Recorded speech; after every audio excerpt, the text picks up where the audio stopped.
Hi, boys and girls. We are live Saturday night at the Atheist. Santa. It's going to be Santa all December. I decided. Oh, I thought this was going to be like a Christmas special or something.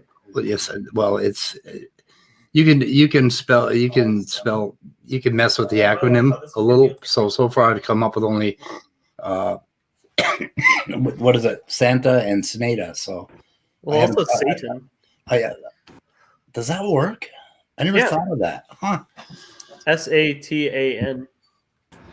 You just Walker, actually, move the end to the end. Yeah. Well, okay, now that was the one I originally suggested when you were asking for a name. Yeah, you gave it away, Walker. We're not supposed to acknowledge that. We're not supposed to acknowledge that we destroy babies and stuff. It's either Santa or it's Snada. Ah, okay. We haven't figured out the other one yet because we're not that bright because we're evolutionists. Oh, you're right. I'm sorry. Yeah, we're evolutionists. So there's a lot of shit we can't figure out about science and acronyms and things like that. The science of acronyms, acronymonology.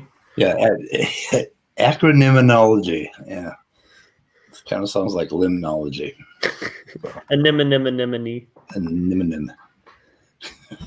Anyway, so you're done with finals now? Kind of.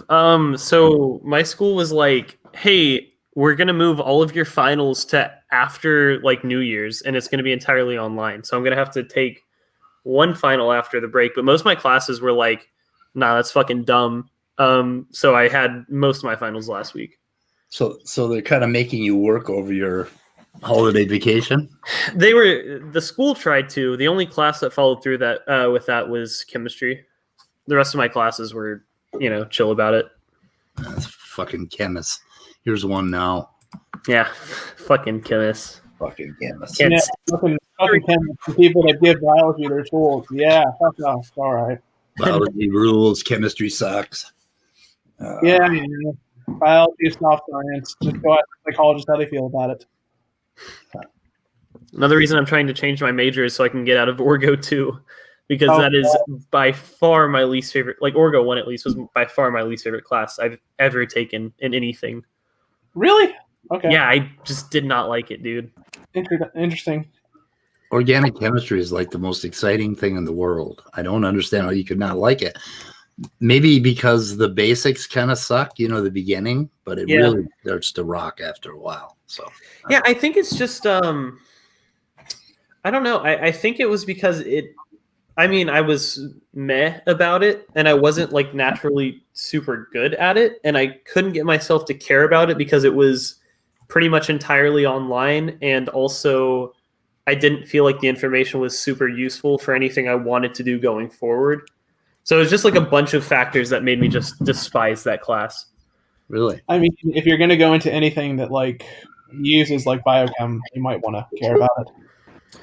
I think it can be useful. Oh, fuck, there goes the name. So my whole thought process with that is like, well, chances are we'll probably be going into things that are more on the computer science side of biology, right? So like phylogenetics and all that. And I feel like math is more important than understanding like the molecular chemistry. And if there are like specific molecular chemistry or chemical processes that I need to understand, I feel like it would be easier to learn those specific pathways or processes, instead of just spending my time learning like all of them for stuff that I'll use maybe 1% of like the knowledge for. Yeah, the reason Orgo is taught in the way it does is that all other forms of chemistry, at least organic chemistry and biochem, take basic principles from those simple reactions. Yeah, no, I agree. I just feel like I don't know. I'm not going to be needing to like figure out the reactions. I feel like somebody else will do that, and I'll just probably be analyzing them or something, or trying to figure out their broader implications on like an evolutionary scale. Right. Mm-hmm. So, Sal Cordova and Erica did a really, really good hangout on basically creating trees, and they actually got into the nitty gritty of doing it. Mm-hmm. And it was really, really worthwhile watching. And so, Sel brought something to the table, and Erica brought something to the table. So it was pretty good. She showed her our stuff, and that was excellent. But there's some interesting news. Erica, okay, Bones of Contention, a bunch of nerds talk about bad science. Did anybody catch the fact that at 104 or about 102, Standing for Truth admitted basically that Jensen's MT mitochondrial DNA unrooted tree was bullshit? Yeah, I did. I saw that. Yeah. And I also heard them talking about it afterwards. It was very interesting. In fact, I do have the video up right now and ready to... Standing basically said like something along the lines of like, oh, well, how else is Jensen supposed to make the data fit his conclusion? And it's like, okay, guy. Okay. Okay, here's his comment. That's interesting. Here's a comment right here. That's right, but it's Jensen who says he knows where the root is and makes predictions. I've never seen a rooted tree. I wonder if he'd send it, but I'm sure it would look just like M&M came from L. Right. Yeah. How else is Jensen supposed to make it work? Okay, what else did he say up here? Predictions. Okay, he's always talking about, okay, Carter gives good reasons to why we can't really know exactly where the root is and goes with the pattern as well as the data itself. That is significant. Jensen claims to know the root and makes predictions. So Jensen claims to know the root. Did he read it in the Bible? No, so Jensen knows the root. He doesn't need to show the root because, like, also though I will say, like, in his defense a little bit, oh, come on. They don't need to show like a polytomy for the mtDNA. So I don't know why Jensen even defends that in the first place. Because they could just say the lineages diverged at different times pre-flood because Noah's wives don't have to be like sisters, Whereas the Y chromosome like tree is a legitimate problem. It should be a polytomy if they're all descended from Noah. There shouldn't be any that nest inside of each other. So I don't know. I think Jensen just hates rooting trees in general because they disprove his point. Yeah. I mean, what was it yesterday? Otangelo said phylogenetic trees are irrelevant. And I made the comment, the only person who thinks phylogenetic trees are irrelevant are people whose points are refuted by phylogenetic trees. Well, Jensen still makes phylogenetic trees, and his arguments with them are dumb. I'm trying to find it. I have a 2015 thing that he published in Answers Research Journal. A highly esteemed journal, yeah. Answers a research website because it's not a fucking journal. There are legitimate qualifications you have to meet to be considered a journal. They don't meet any of them, as far as I know. By the way, imagine if Nature or Science were to come out and start saying, okay, we're not going to consider any evidence that goes against our pet theory, and we're not even going to give them the time or day. That is the textbook definition of dishonesty when you start with a conclusion and work backwards and try and fit it in every piece of evidence with this predetermined conclusion. And then you already have the conclusion, why do the science? Exactly. So Standing right here says, I only have Jensen's word on the root. That's not good enough to argue from without a rooted display. Standing says here. Where is here? Look at the screen. Oh, okay, yeah. No, it's highlighted in gray, not blue or like any other fancy color, so I can barely see it. There you go. Okay, and then he says, Jensen's point is that I'm and all lived at the LM and N all lived at the same time, and so Jensen needs to unrooted display in order to allow for a more natural reading. That's where his predictions come in, right? So basically, a more natural reading, one that matches his predictions. Is that what you were saying? That he? Let me see. Yeah, that's what I was saying. He was basically saying like, well, Jensen basically said, how else is Jensen supposed to get his evidence to fit? Right. Like, That's how science is done. Okay, so then he says, CRISPR wrong. I've always looked to the predictions of Jensen as a forthcoming argument from his tree. What happened? Oh, I was going to share something, but since I'm technically logged into your account, it just went straight up. Oh, okay. I've always looked to the predictions of Jensen as a forthcoming argument from his tree, but Carter makes a good point. Oh, guys. Uh-oh. Artangelo's in trouble with God. He didn't say Christmas. He said Xmas. Uh-oh. He's taking the Christ out of Christmas. Yeah. Yes, he is. Artangelo must be a general on the war on Christmas. Yeah, actually, the letter X simply represents the Greek letter. So X, Xton, basically it's the same exact thing. So yeah. Or crisscross. Whenever I did cross country in middle school, it was spelled like XC. That was the shorthand for it. Obviously, I wasn't being literal with what I said. That being said, I think if the Christians want to be taken seriously, they need to put Christ back in Christian. Yeah. So then standing next says, CRISPR, LOL, relax, you're so angry tonight. Just because you can't refute me doesn't mean you got to lose. So, he's always with this refute bullshit, It just drives me crazy. I don't think he understands what that word means. I don't know. He thinks that's how science is done. There's a lot of refuting going on. You keep using that word. I don't think it means what you think it means. Patriarchal drive being a major argument must be defended with GE. So I can what you mean. Okay, dude, somebody needs to tell me why all these creationists keep referring to General Electric. Like, what did they do? What did they do? Somebody needs to tell me. Why do you keep talking about General Electric? They're a fucking company. What? I know. I think maybe they did the design. President Trump on Saturday downplayed the impact of a sprawling attack on a litany of government agencies. What was that? What the hell? I have a feeling that was good old Fat Sandy. Autoplay. What's happening? I am going to bed. I got to get up to work early tomorrow.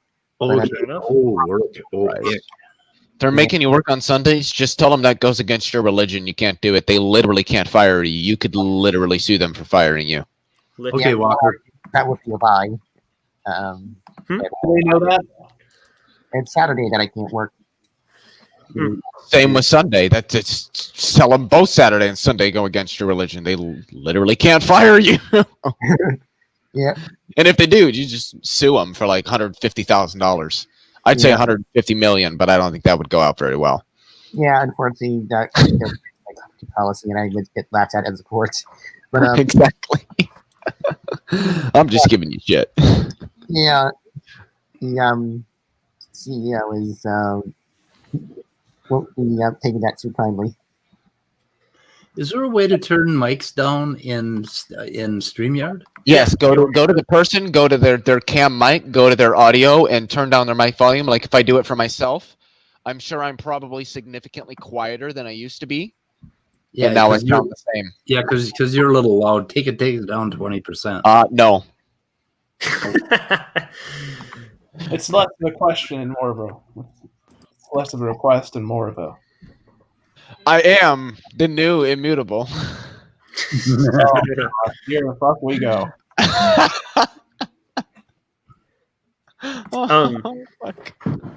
But Speed, were you wanting me to pop up the paper I was sharing? Yeah. Or don't paper. pop it up, pan it up. Pan up the article I was talking about. Yeah, this is the one. Okay, so this I've noticed. I definitely know that Standing has read this because I've seen a lot of graphics. I was doing a project on Creationists or an essay, and I found this and I was like, interesting. So they have, let's see, I read through this, but where is it? Scroll down.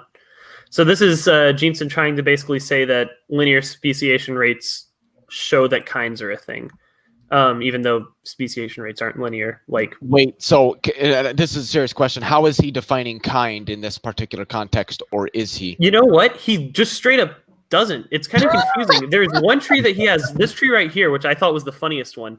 What the fuck is that? This is a tree of Olive carnivora.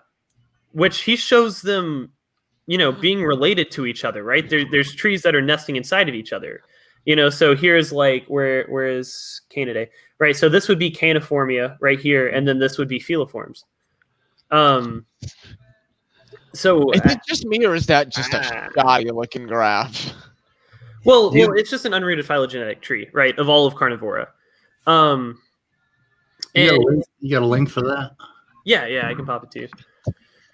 But it's very strange, right? So he just basically circles these random, he circles the families, and it's like, see, it proves the kind. It literally shows them connecting. And there's other ones that he points to, like this one right here. Let me zoom in for it. It's polyphyletic. the family is literally polyphyletic, and he's circling it like as if it's not a problem. And he's saying like, oh, look, it's all linear, even though it's very clearly not, because they're all at different distances. It's just such a weird argument. He is really a funny guy. Trying to just fuck stupid people over. I can't understand that one. And where's this other one? This is one that Standing showed to me in our Neanderthal DNA or Neanderthal debate, because I remember this one specifically because he said the fossil sequences, even though fossils are obviously rock and fossils don't have DNA, because that's when all of the bone has been replaced by like minerals and shit. And so this is what he was saying. Like, here's the L, M, and N node. Here's the Neanderthals. This would be like African populations. Obviously, this tree looks absurd. Like, here's the 3 human branches, and here's 2 human branches, and then here's the other one, like this massive. Can I ask a very serious, like a legitimately serious question? Does this guy think that white Europeans have a different genetic descent than black Africans? I believe so. I think the current. They think they all came from Babel, right? Well, yeah. So I think the 3 sons of Noah. He's a Nazi. Well, I'm sorry. I don't care what standard creationist. If you think white Europeans originated differently genetically than black Africans, you're just a fucking Nazi. Like, I'm sorry. You can't argue your way out of that. You're a Nazi. The position is that, it's also based on like actual biblical genealogies, right? The people who wrote it in like Mesopotamia and shit, they thought that they were more or less the center. They thought the Tower of Babel was in the Middle East. So they said, you see, Ham went south and he fathered all of the Africans, and one of the other dudes went north and he fathered all the Europeans, and the other dude went east and he fathered all of the Asians. And Native Americans are also included in that group because they didn't know about natives, like Native Americans. I need to ask a very quick question to both Sal and Otangelo, who are in the chat. If the Earth is only 6,000 years old, how do we have direct evidence of the existence of Native Americans in North America going back anywhere between 15 and 20,000 years? How do we have direct evidence of humans having activity on Australia going back 80,000 years? And this is direct human, like you cannot state that this is just natural process. Like, this is direct human evidence. It goes back 80,000 years on Australia. Just explain it to me like I'm 5. You got to remember, their story is that the Native Americans came over in, what was it, about 500 AD, because they were chased by the Romans out of Europe or Asia or something like that. Yeah. Well, I mean, we also have direct archaeological evidence that goes back like over 2 million years in Africa. Sal says he doesn't think it's direct evidence. It's misstated. Yeah, when I see papers on that, I'll accept it. We have carbon dating for that. Not 2 million years. No, the Native Americans. And and we get the Aboriginals in Australia, yeah.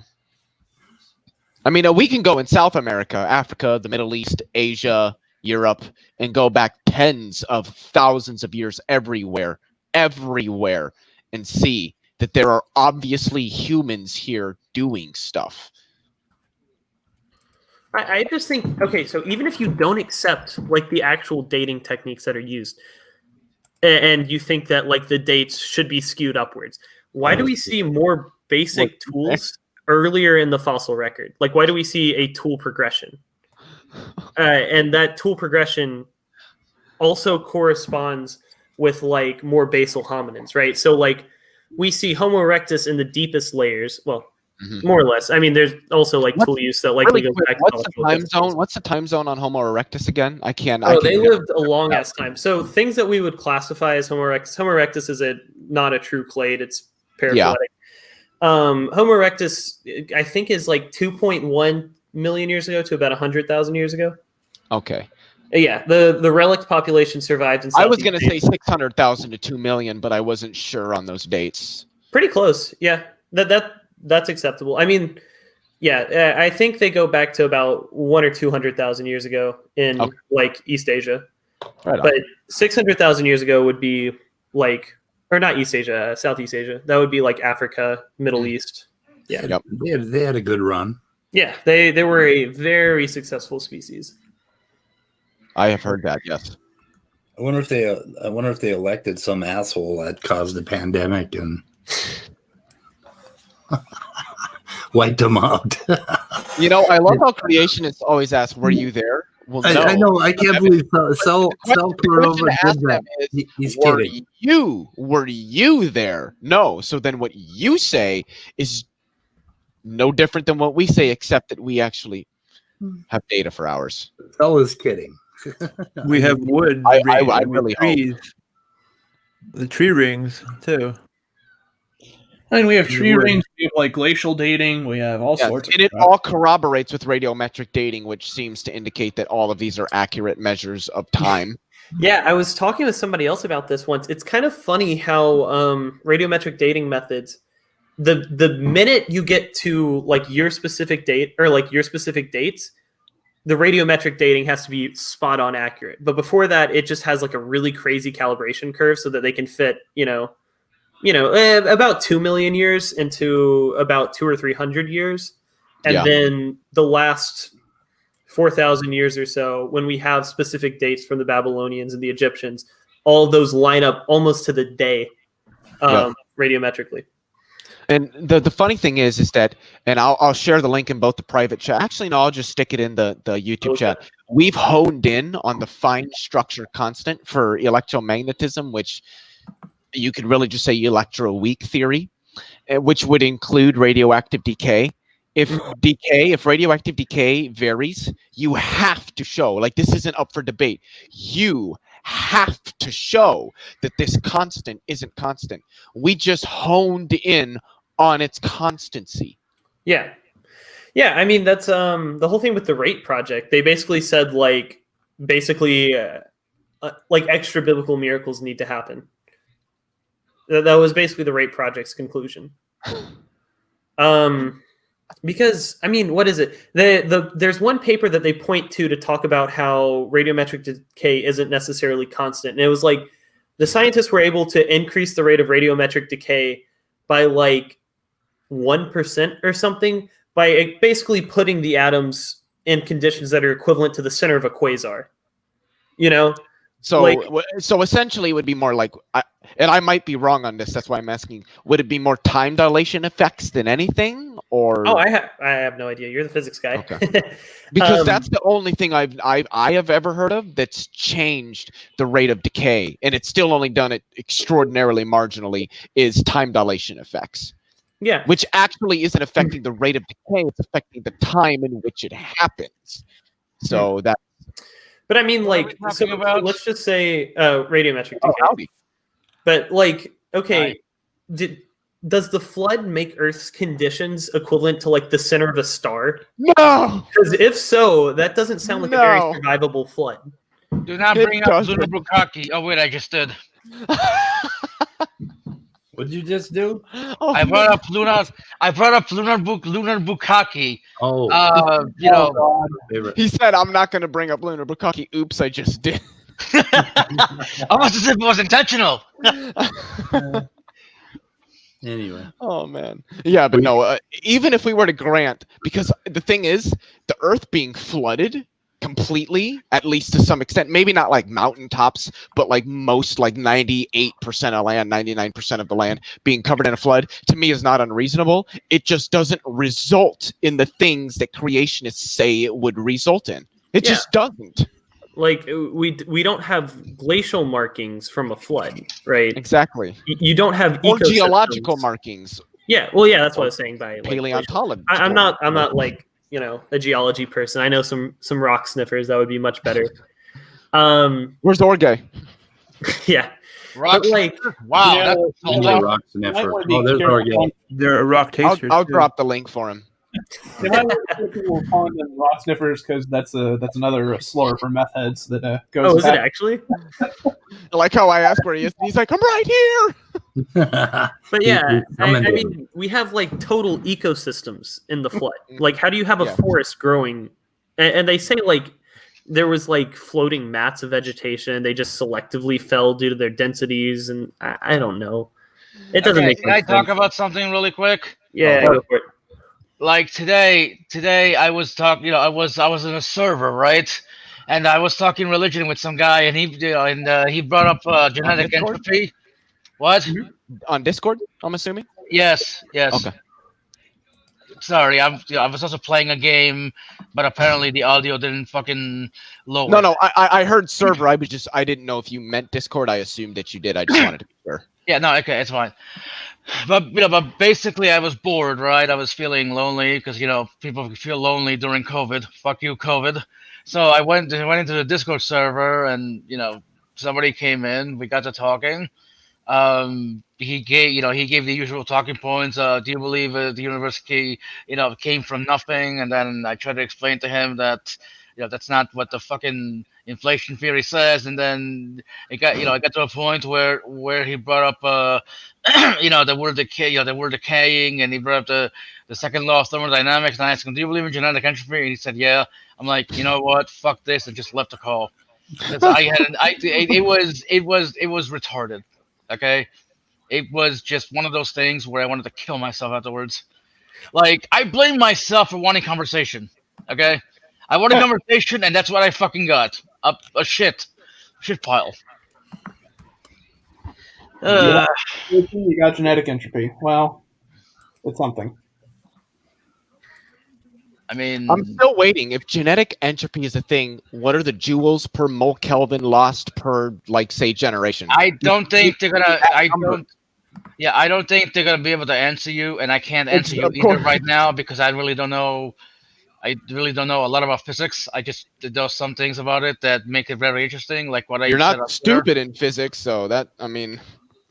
Well, thank you. It just requires rereading a lot of stuff. Well, Yeah. if Jennings' model or lunar bukkake is correct for like how the global flood occurred, we wouldn't have the Earth anymore. So it can't be correct.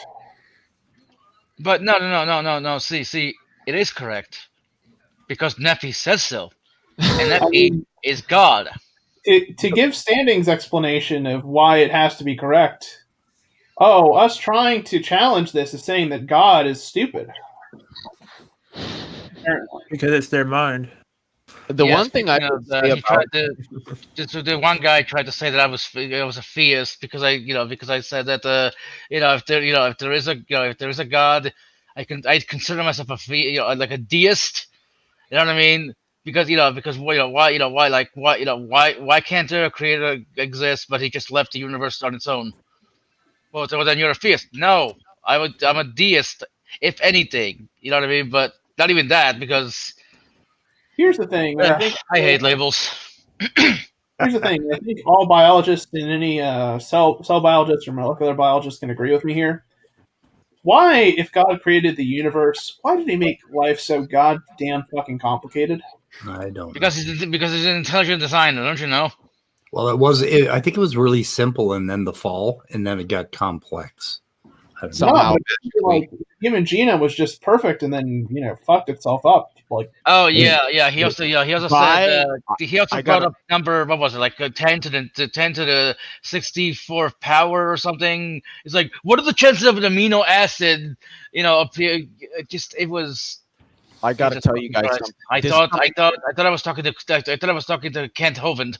This coming Tuesday on Modern Day Debate at, I'm assuming, 2 p.m. CST, Fuzz Rana and Jackson Wheat on Universal Common Ancestry on Modern Day Debate. Oh, this is going to be, this is going to be a good one. But the one thing I wanted to say about the Earth is that a lot of people say, well, you know, the Earth used to be molten and it's not anymore, except that it still is molten and we're just living on the crust of slag that's oxidized on the surface of that molten rock. That's it. That's what the crust of the Earth is. Thank you, Leo. Thank you, Leo. It's the layer of slag that's oxidized on the surface of the molten Earth. That's it. The Earth is still like 90-something% molten. Like, You know, honestly, if I had the money, I'd give you a grant to study whatever the fuck you want. But I'm poor, so. Yeah, that's a good explanation, Leo. You just give all your money to that me. was good wording.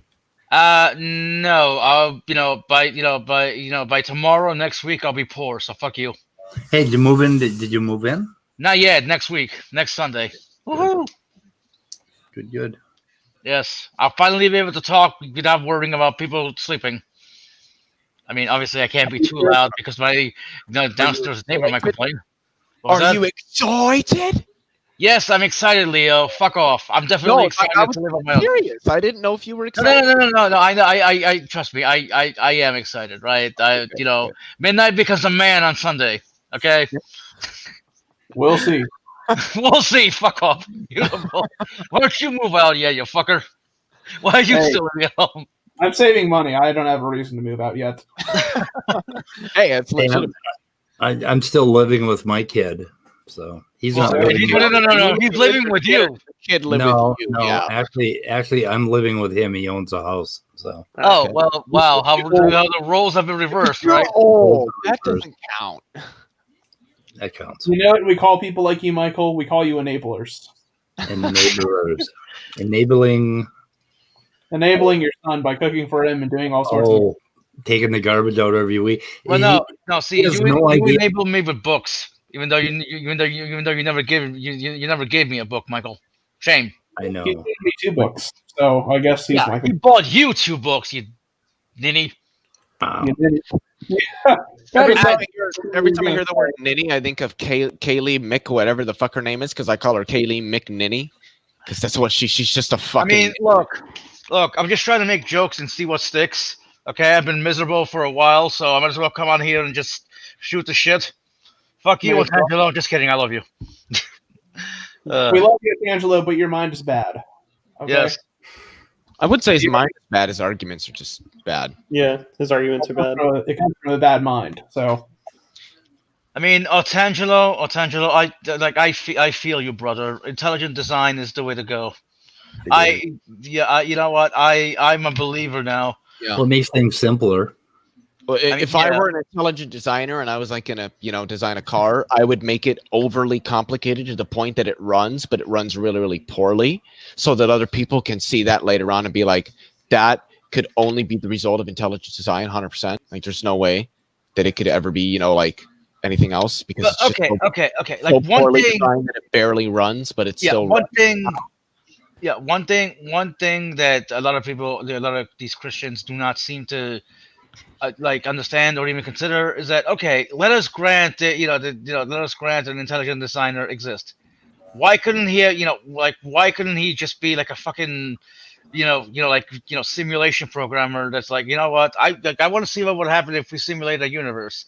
Click, and then he's like, okay, let's see. Basically, what I'm trying to say is that a creator could exist, but why couldn't he just be a fucking scientist in his basement, creating the universe and letting things come randomly? A Franklin I mean? Richards, is that what you're saying here? What was that? A Franklin Richards, if you read comics at all?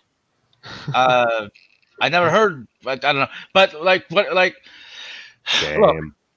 yeah. Well, I'm not cultured enough, sue me. But no, as I was trying to say, the way I see life is basically it's basically a series of more complex AIs, right? You know what I mean? So, for example, the first cells, could be seen as how do I put this? As master AIs who are trying to survive in the world, but then once all the other AIs are like dead, I'm simplifying shit, but you know what I mean? basically, what you could do, what you could do is create a self-replicating AI, that changes based on the environment and variables it finds itself in, and then over time, it will create more complex AIs to solve problems. And that's how I see life. I'm not saying life is an AI, but life is analogous to a self-replicating AI that gets better over time. Thank you. This reminds me of the second reason of why I don't like Otangelo. Yeah, I One like that he brought up for Otangelo. Dr. Turin. What do you mean you don't like him? You No, mean no, you no, don't like hold on. I thought you were going to say this reminds me of the second reason why I don't like Midnight. well, it's related, but Otangelo has. Fuck off, it beautiful. Get the fuck out of here. If I was in charge, I'd hide you for a bit. Well, it's coincidentally it happens to be related. Okay, hold on here. Otangelo says, give me an example of no design being a more capable designer than any designer, no matter how intelligent. Stars? That makes no fucking sense. Tell me who has intelligently designed a star that works more efficiently than ones in nature. Nobody's done it because nature can do things humans can't. Consistently. Yeah, but Leo, the intelligent designer designed it that way. He programmed stars to be giant furnaces. Nope. Yeah, because they're it's not that this is an analogy. Stars are literally furnaces where there's like little, I don't know, like fairies or something inside of them, literally sitting there forging the elements like wink, wink, wink. All right, that's what they used to think. That's what they used to think. Yeah, that's what they used to think. Yeah, that's what they used to think about volcanoes, right? Hephaestus, yeah. Here's a kind of interesting idea that's on the fringes of cosmology, sort of. Fringes. I think it's part of the Big Bounce model, but it actually goes by a different name, which is called cosmological natural selection, the CMS model.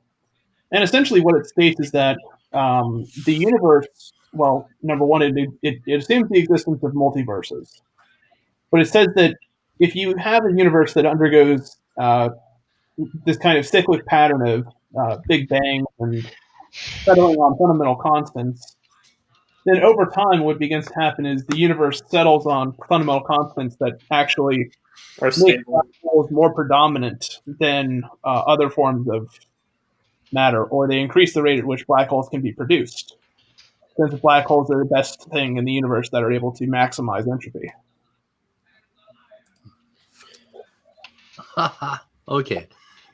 Atheism has nothing to offer someone like Duke because he saw somebody healed of their blindness. And Tour said, okay, whether these events are their imagination or not, it's their life, not yours. Well, when Tour is blathering all over the internet, I don't like when people defend James Tour because James Tour said some really interesting things, both theologically and scientifically. Stanley's here. James Tour is only like, what's the word I'm looking for? Not slightly. Is only selectively relevant to this particular subject because he's got a degree in what is it? It's either inorganic chemistry or organic chemistry. I can't remember, but I don't think he mostly deals with nanotech. Yeah, I don't think he deals with origins of life and biochemistry and molecular biology, as far as I know. Anyway, I could be wrong. He's admitted as much that he's very naive when it comes to the field of evolution. That's not surprising. Yet he talks about it as if though he has resounding confidence in why he thinks it's false. Yeah, he just what I've heard him say on evolution is pretty much he just says he's sympathetic towards intelligent design. Well, he's definitely not young Earth creationist, and I'm pretty sure most of his criticisms are towards abio. That's it. He's also expressed concerns towards macroevolution in terms of its explanatory power. Yeah, I think he has a position similar to Stephen Meyer, although he's very murky on what he actually believes for evolution. Yeah, he doesn't. Stephen Meyer basically says that naturally so. He doesn't know about evolution to begin with. Self-admittedly so, though. I think he would say that he doesn't know much about evolution. The one thing that I can say as somebody who used to be the closest I've ever come to creationism, and I would still consider it a form of creationism, was evolutionary creationism. I accepted evolution in full, but I believe that abiogenesis was guided by God when I was a theist. I have to be honest, I can see the appeal of that to people who don't have the understanding in subjects like molecular biology or biochemistry. If you understand, I would state, at least to a degree, if you understand chemistry, you understand the stochasticity of chemical reactions and how complex that even you can start with really simple chemicals in simple conditions and just watch complexity just boom. And that can sort of bring about this, okay, you know, we don't know how it happened, but I can see how, I guess you could say, I can see that life could have arisen on the planet. Hey, how you doing? How you doing? It's been a while. How you doing? We haven't talked in, what, months? I don't remember the last time I talked to this guy over here. Where's the link? Where's the link, Michael? What? Should we not invite our friend on? Stanley? Yeah. Strangling the truth? No, Let's invite Stanley. Modding our debate. Let's invite Stanley. Yeah, evolutionary creationists are the fake creationist club, in my opinion. Yeah, they are. They are. Yeah. You know, I have a hot take on the thing that Leo just said, and that is, if you're talking about molecular biology or cell biology or anything like that, but you've never taken organic chemistry or don't have a strong understanding of organic chemistry, I don't feel I need to listen to you. Okay, so what did Jensen predict exactly? That's what I'm curious to know. Okay, he predicted that if it was more than 6,000 years, it would be the phylogenetic trees would be noise. No, wait, what? That is simply false. How could they be noise? If they were noise, then what is meant by noise to begin with? Like, give a technical definition of that word and then explain how it applies to anything. I think what he's saying is that you wouldn't be able to draw any reasonable conclusions from a genome that's over like 6,000 years divergent. Yeah, because mutation rates are extremely slow. It's because he thinks it's mutating at this incredibly high rate, which Jensen even says that he thinks that the autosomal mutation rate is like 50 times higher than what conventional science says. Like not even the substitution rate, the mutation rate is 50 times higher. That's ridiculous. It couldn't be because we'd all be dead. Not even that. It's measured to not no beneficial mutations. You're lying. Unless the mutation rate was like 100 times faster in the past and then slowed down as soon as we could measure the mutation rate. Right. It's not like. Well, worse yet, we wouldn't even be able to live past 2 months old because of cell division. We'd end up mutating ourselves to death. We would have cancer very fast. You know, it isn't reasonable. Okay, so what the hell did Otangelo link here? It's from 2016. It's the anatomical placode in reptile scale morphogenesis indicates shared ancestry among skin, appendages, and amniotes. The title alone probably claim Otangelo was probably trying to make. Let him in. Oh, okay. I got it. Okay, it's your turn. Okay. Too many mods spoil the soup. Yeah. You know, interestingly, since we have an Origin of Life researcher, I did listen to a lecture given by Jack Szostak, and he does seem to think that they can create a model for the origin of the genetic code using RNA world hypothesis. I'm curious how that's going to go. So, what would 6,000 light years look like in our galaxy? Well, you got to remember, Standing takes to the anisotropic synchrony convention, which actually doesn't do anything to refute relativity. They just use it to try to do that within a greater model. It's one aspect of a greater model that has absolutely no substantiation whatsoever. Because the thing is, if we use the anisotropic synchrony convention, it becomes completely inexplicable why distant galaxies appear redshifted, which is like one of the biggest problems with it. Like, why do if the light's coming to us instantaneously, it doesn't have time to redshift. So why is it redshifted? It could only be redshifted if the light waves are traveling at a defined speed, whatever the speed may be. We don't even have to act like we know what the speed is, but they have to be traveling at a defined speed. What are we doing? But under their model, that doesn't happen. So how are they redshifted? We've literally observed the redshift. So how are they redshifted in their model? They can't explain it. And Standing even told me, like, Jason Lyle wouldn't have a discussion with even me, some simpleton layperson who doesn't know anything, even despite the fact that he has a PhD. He only debates the academics. But what I've noticed is he only debates, academics that are also creationists. He doesn't debate, like, people like, Alexander Vilenkin or Neil deGrasse Tyson or Sean Carroll or people like that, because he'd get his ass handed to him 6 ways from Sunday.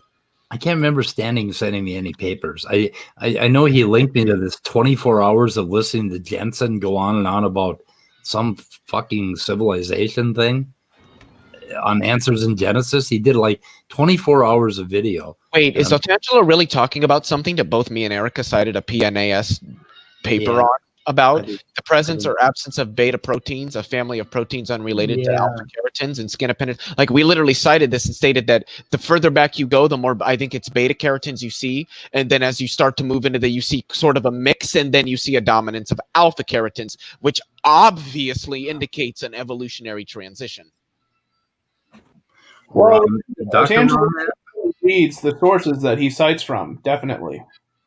That's not up for question. Oh, exactly. He doesn't read them at all. The abstract, or maybe the conclusion, or stuff like that. Dr. Raw Matt has something here. Oh boy, I don't. Is Matt actually a doctor in anything? No, he tried to publish a claims paper. You know that? You know what happened with that? It's that? Oh, the paper. Yeah. Actually, I was gonna make a video hopefully this week about Raw Matt's paper, but. Yeah, Ramat recently, like within the past month or two, I've noticed this at least. He's been trying to claim that he has like a doctorate in divinity. Yeah, or that he's like a doctor in divinity. Those are legitimate PhDs. To what standard? It's not a PhD, but it's his own. And I didn't see Lyle corner Ross once. In fact, I saw Ross ask. This is Hugh Ross.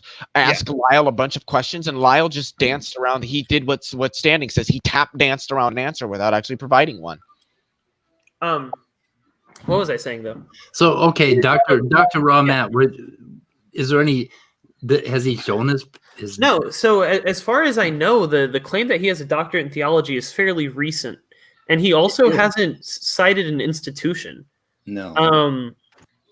So maybe. And also you can't look him up and find his dissertation, which I don't know about doctorates of theology or doctorates of divinity, but I'm assuming your dissertations are still public information. But Stanley can straighten this out for us right now. Oh yeah, that is actually true. If you have any information about where Ramat got his doctorate, please tell us. Yeah, because we don't want to misrepresent Dr. Ramat. Oh, please tell me it's the same place that Ken Hovind got his PhD from. Patriot Bible University. Yeah. Can I answer? I wanted to answer the truth question here. I saw it. It was I think like roughly like half a year ago, 5, 6, 7 months ago. I think it was on not Sentinel Apologetics, because that one was longer. That one was like over a year. Oh God, it was something apologetics. Revelationary apologetics or something like. Let me look it up real quick here. Let me go to YouTube. See if I can't. Get YouTube here. Hugh Ross versus Jason Lyle on Sentinel. Revealed Apologetics, streamed 5 months ago. Yeah, Jason Lyle and Hugh Ross, Young Earth versus Old Earth Creationism. That's the one I watched. By the way, there is no evidence whatsoever that the universe isn't expanding. Like, there's literally every piece of evidence we have shows that the universe is expanding. Number one, the red shift of distant galaxies. Nobody's ever been able to provide a better explanation of that. Not one. Not nobody ever. Not once. There are some that have apparently seen to blue shift, though, aren't they? Not that I've seen. No. So this was a horrible year for cosmology. No, they weren't. They were great years for cosmology. I don't know what he's talking about. It's kind of interesting to see Otangelo talk about something that's not molecular or cell biology or biochemistry. Hey, by the way, Orge, have you ever sent me an email? I don't think I have. No. Could you send me one so we could? Yeah, we want to hook something up and talk a little bit about rock formation. If you're up for that. Wait, I think I might have. Let me check. No, I can't find anything on you. At least you didn't mention Orge as your. I might have gotten like your. You got to mention Orge 343 so I can find it. You sent me something? Nope, I guess I haven't. What's your email again? Speed of sound of gravity at gmail.com. Oh, Jesus. Yeah, that's pretty simple, ain't it? Yeah. Sal, I don't know anybody, atheist or theist, who's offered a better explanation for the galactic redshift than the expansion of space-time, because there doesn't seem to be anything that could do it other than the expansion of space-time. The expansion. Funny how many atheists think of alternatives for redshift. And not only that, but it's funny that general relativity predicted that space-time was expanding before it was even the accepted consensus that space-time was expanding. And then Edwin Hubble discovered that in 1927, 1929, one of the two. And then that's when Albert Einstein said that adding in the cosmological constant to make space-time static was, quote, the biggest blunder of his career, end quote. Well, it was one of the most interesting things that Einstein did. So, guys, I want to ask you, what was this question about the speed of mutations and in the 5,000 years will disappear? What was that? That's Jensen's prediction that if we were more than 6,000 years old, that there would be nothing but noise and we couldn't put together any phylogenies. Yeah. Is this a joke or what? No. That's real. Jensen also, like I said, he claims that the autosomal mutation rate is like 50 times faster than what's observed. Well, the problem is that the mutation rate, it doesn't matter at all. I mean, you can mutate faster or slower. It's not even, I mean, we see the situation, it's not about mutation rate. It's about selection of the most important genes.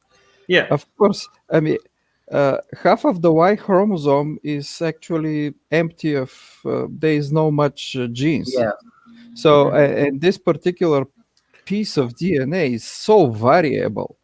And you can, it is obviously that you can accumulate a lots of mutations there, and also between the exons area, between the actual genes area, you also have lots of variations, repeats, all kinds of repeats. But once the mutation hit the important region, so the organism either will die or will not be able to produce offspring. That's it. So yeah. Well, according to Jensen, the mitochondrial DNA should, like, according to our predictions, there should be 24,000 substitutions out of 16,000 somehow. I think that's what he said. That 24,000, according to his calculations, for, I don't know, 2 million years or 200,000 years, it should be 24,000 mutations in the mitochondrial DNA. And you know that the mitochondria would not survive if that were the case. So now if you have eruption in the sun and the mutation rate is increasing, so all of calculations fell completely out. Standing specified what he meant in the chat, by the way, guys. Oh shit.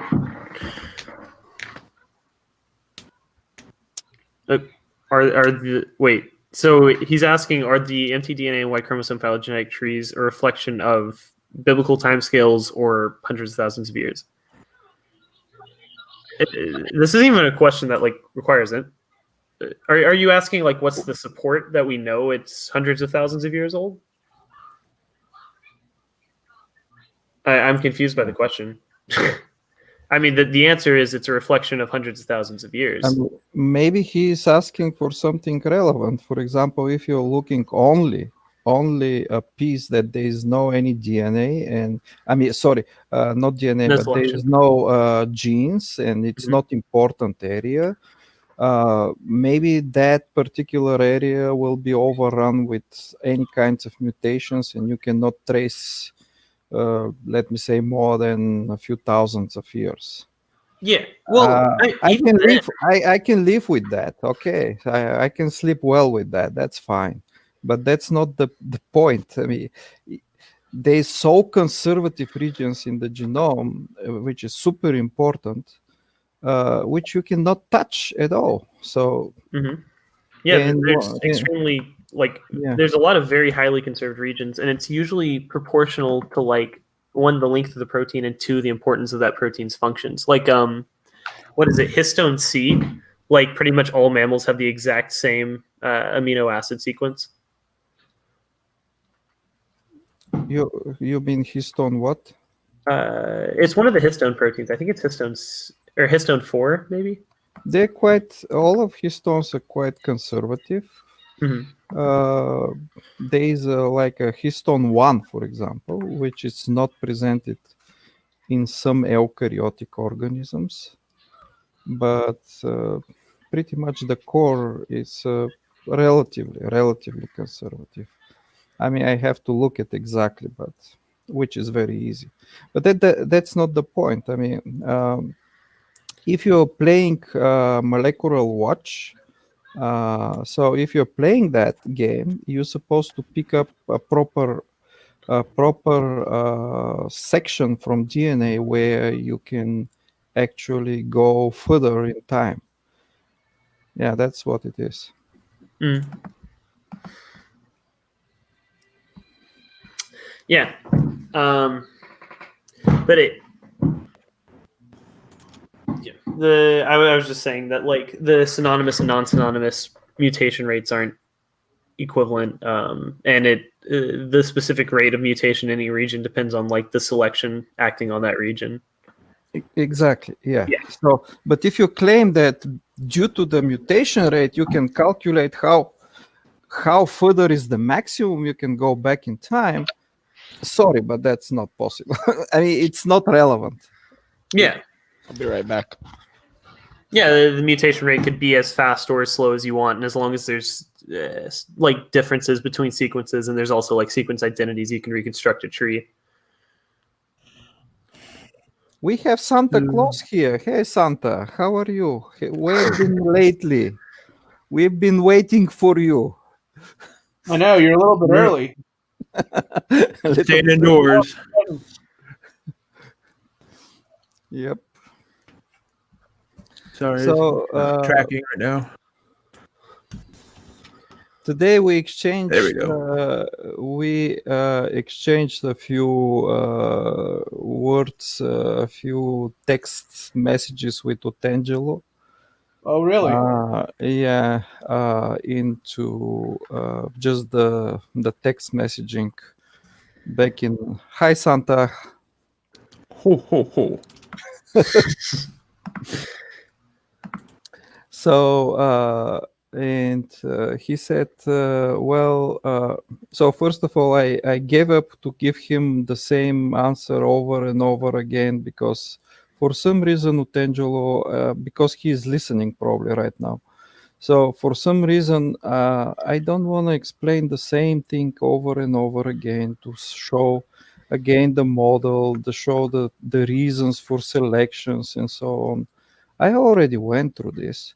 And he said, oh, you didn't explain what will happen if you have many more species, different types of moleculars, how RNA will be selected in that case, and about the degradation of RNA peptide complex.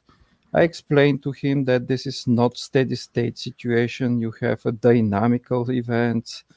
And once you have information-based selection, you can explain everything else after that, including the existence of already many hundreds of types of different organic species around. That's not the problem, because you already have information-based system for selection. That's it. Whatever works, it works. Whatever didn't work will not work. Simple as that. So I gave up to explain everything over and over again. First, because I don't have that time. And second, I'm tired a little bit of that game. Mm-hmm. So yeah, I don't know why, honestly. I mean, if there's an actual objection that Otangelo wants to give as to demonstrate why that model isn't feasible or any potential critiques of that model, so be it. But that's not the game he wants to play. He just wants. Yeah, exactly. I mean, I'm waiting for some scientific argument which, because of something, will not work. So But I mean, the very common explanation as to how RNA strands survive, and like especially if you consider like racemic mixtures, actually worked by, I believe it's Jack Stosh. I forget the last name. Shostak. Yeah, Shostak. Recently has done experiments with different types of nucleotides or different sugar nucleotides, so like arabinonucleotides and nucleotides. And the long and short of those explanations is that even though is that they can form phosphodiester bonds, so they can polymerize into forming sugars, and ribose accommodates them relatively well, although they take quite a bit longer to be incorporated into a growing RNA strand than RNA alone. I mean, this is the bottom line is you have non-enzymatic RNA replication basically, or RNA-like replication. So, and this is the dynamic of the system. So you don't have like a steady situation where everything is degraded. So you have the same process which coming like a polymerization and degradation. So both processes going on and off. Until the moment you have stabilization of some complex which start to grow now because it's information based. And that's quite understandable. I don't understand why I'm repeating that. I mean, I hope I'm clear, but some people probably do not understand me well. I don't know. I mean, part of it too is like the question of chirality has been answered for RNA as well. I forget the name of the researchers, but there's been experiments that demonstrate, for instance, if you take a racemic mixture, so you take a combination of L and D sugars, particularly ribose, and you perform experiments on them in terms of crystallization, it turns out the crystalline structures for one of the forms is more stable than another one of the forms. And that turns out to be sufficient to account for the conversion process of the improper sugar form to the correct one. Over time, there's chiral amplification of the incorrect form of the ribose to the correct form of the ribose. The one that occurs in so the problem with the chiral selection, which actually happened, it's naturally understandable, and you can easily explain it. At this moment, everything is just like a level of explanation, meaning you have clear pathway to explain it. Because see, at the moment, once you start, everything will combine whatever it's possible to combine at the beginning. It doesn't matter what chiral form will be, left, right, left or right, or it doesn't matter what kind of species will interact. You might have nucleotides which are not exactly like the modern nucleotides. They might be additionally methylated or butyrated or complicated. All of that will happen. There is no way not to happen. However, when you describe a process, you describe only those things which survive, which was selected after all. And then you can talk about that. And I don't think you can avoid this complication, but simply this complication, it doesn't matter at some point once you have Darwinian evolution in action. Yeah, most of the research. Yeah. Most of the research seems to demonstrate that. The same is for the chiral selection. For example, once you have left amino acids, why you selected only left amino acids? Because there is a process of bottleneck process somewhere after the beginning of the Darwinian evolution, where only the left will go to the reactions. So let me say it is explainable. I don't know right now exactly which reaction. I haven't studied that, and this is area which is completely unknown for the science. I mean, everything from Terra Darwinia to the Luca, this period of time is absolutely unknown. Can I quote something really quick?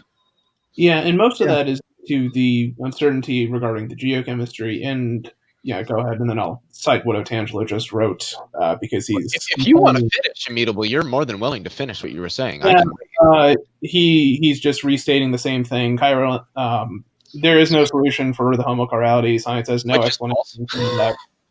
Which I literally just got done explaining an example of researchers who performed an experiment under very basic conditions, comparing two forms of nucleotides, so lRNA and dRNA, and comparing the stability and rate of crystallization they would undergo under freezing conditions.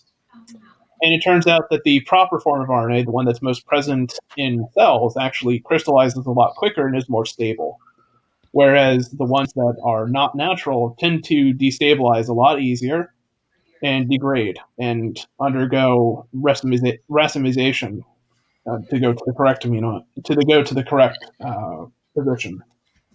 So from iopscience.iop.org, quote, "It is shown that magnetically polarized cosmic rays that dominate at ground level today can impose a small but persistent chiral bias in the rate at which they induce structural changes in simple chiral monomers that are the building blocks of bipolymers.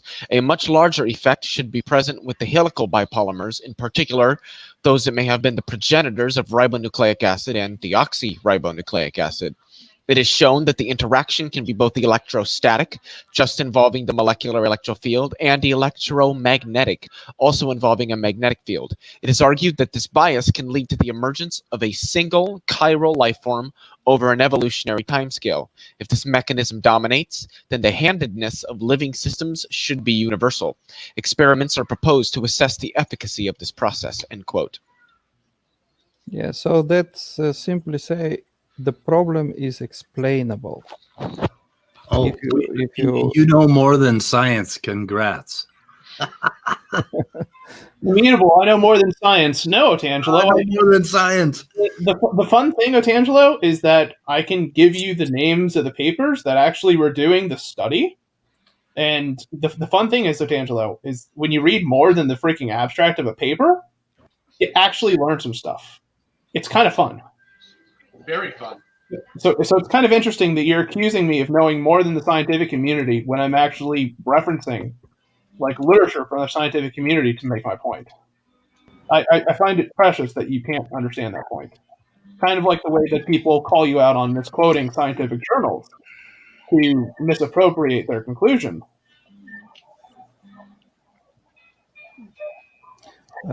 Yeah, also about the issues with the replication, RNA replication. So as I explained before, non-enzymatic RNA replication was proven experimentally.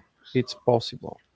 Although it's tricky in terms of the replication, it's a very strange process from the chemical point of view.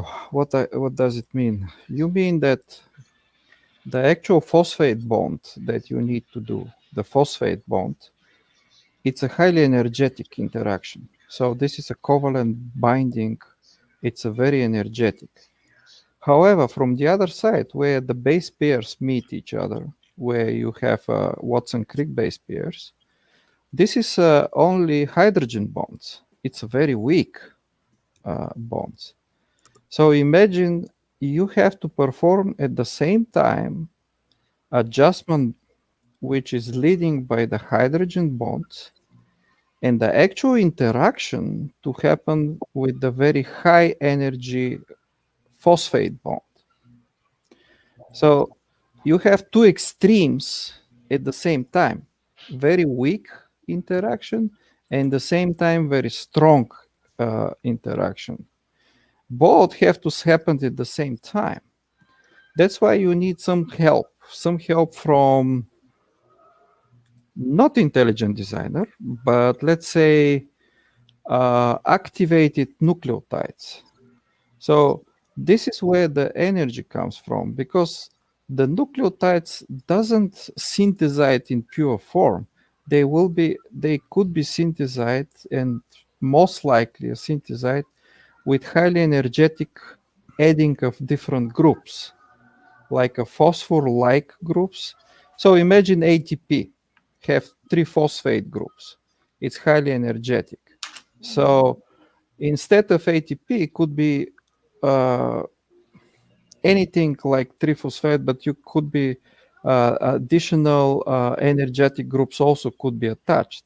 So this particular could solve one part of the problem, and the other part of the problem is you have a hydrogen bonds which have to match somehow.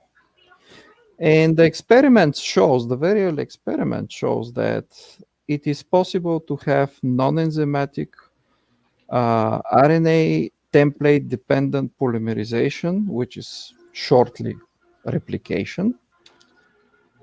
But mostly it's happened in G and C nucleotides. So that's easier to happen than A and U nucleotides. That's why I think this is what actually happened in the nature back in time. Most likely was predominantly replication, non-enzymatic replication happened mostly GC rich. So it was probably chemistry that was occurring near either atmospheric or phase chemistry near some type of alkali. yes, you have some adhesion forces. Yes, some adhesion forces. So in that case, could happen. Can I respond to something that Potential said? I don't know if you would be able to scroll up and find it to highlight the comment speed, but What? Oh, it's actually fun that he mentions that the problem of nucleotide-based fine tuning. It turns out that of the set of nucleotides that can be produced, or in terms of like nitrogenous bases that would be appropriate for hydrogen bonding, there's been some studies on this as well. But that the bases that we currently have actually are the most stable in terms of photostability. So when you shine UV light on those molecules, they're very tolerant towards absorbing that light and then re-emitting it in terms of photons. The excitation states they go through are roughly about 10 to the 9 to 10 to the 12 seconds, whereas the excitation states for other non-canonical nucleotide variants is much, much longer, and it makes them more susceptible to chemical reactions. Loki. so and like I said, Speed, I don't know if you scroll up a little bit, you'll find it. You don't have to highlight it if you don't want. But Potential said there is no solution for the homochirality.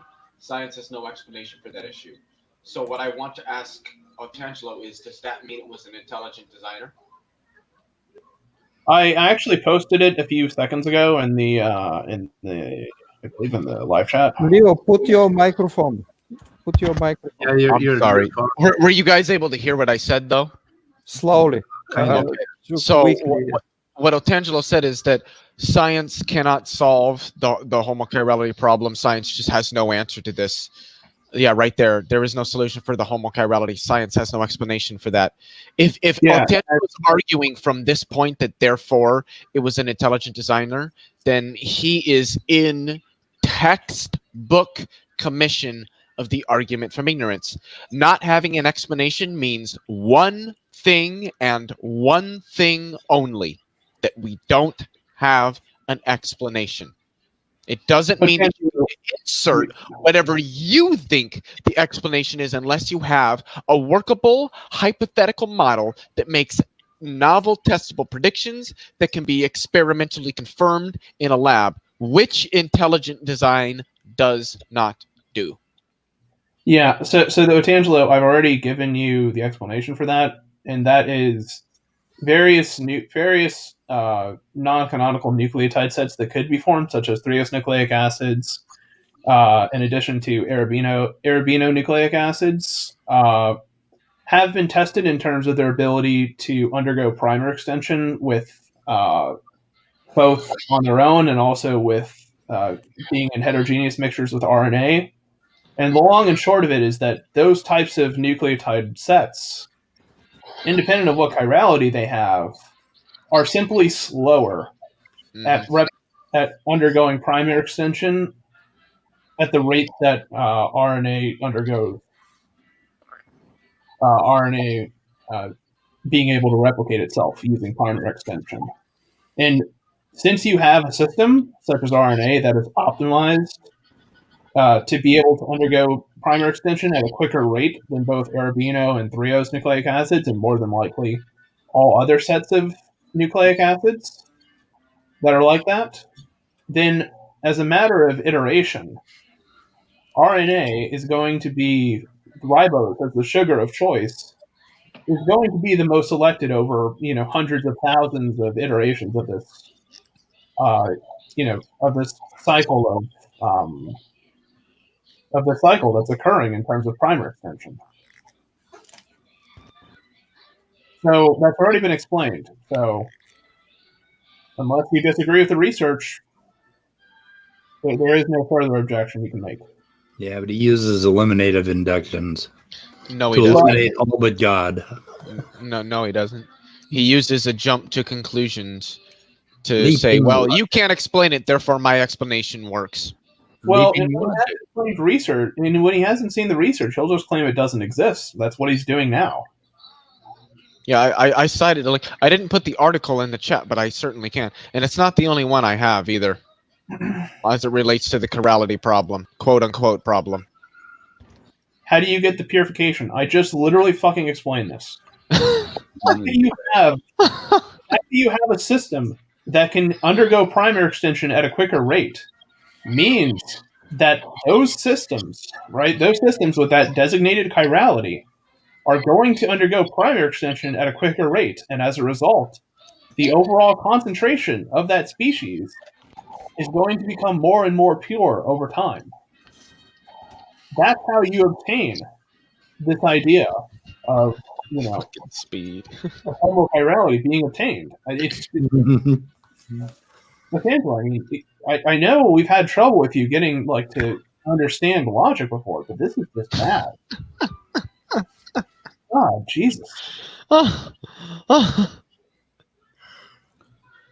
And Icarus makes a good point. A month is like an eternity for bacteria or a cell or even things that cells are made of.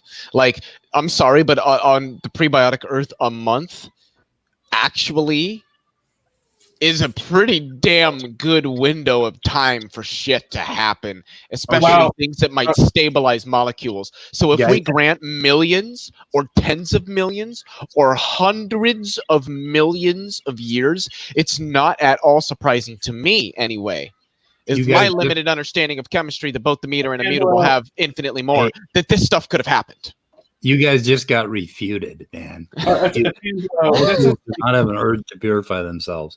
Tangelo, this isn't about urges. This is about physical processes that the chemicals undergo. It's nothing about urges, and it's everything to do with physics is a thing. Urges. Down to the law of physics. Utengelo just said there is no such a thing as pure water. Pure. Checkmate, atheists. Pure water makes you thirsty, actually. There's no such thing as pure water. If you go in the mountains, there is no such a thing as pure water, because the molecules cannot pure themselves, right? There are people that have made pure water. What is he talking about? The Q Flux years ago. What does the KKK have to do with anything? Wow, KKK. Wow, when I give you scientific research, you don't say, "Damn, I was wrong about that." It's wow. Themselves. Oh, I don't know, Tangelo. Here we thought we were going to be an honest interlocutor. Icarus is right. A magnet has no urge to stick to metal. It does it because of physical processes. I think it has urges. It's got some perverted... No. There's little fairies flying around pushing it to the magnet. That's what it is. I think it does have an urge. I think it has one urge. I think it has an urge to avoid Otangelo at all costs. Magnets are perverts. It's a new law. It's a new law of physics. Magnets are pedophiles. Pervertation. Apparently, I'm not just a pedophile, guys. But I'm Pervertation also a theory. rapist. I found that out today. I'm not just a pedophile. I'm a rapist. A rapist apologist, I thought. Yeah, no, yeah, rape apology. Tangelo, I did already, and I'll post it again. Right. It's right below your post. Wait, does it say? Oh man, did I post that and I didn't realize it? No, I'm just posting it through StreamYard, and because I have moderating privileges, I can do that. Origin of biological homosexuality. Ooh, this is a good one. I don't think I have this one. I really don't think I know. I don't have this one. And here's the thing, Otangelo, please try to read the whole paper before you spit out more autism.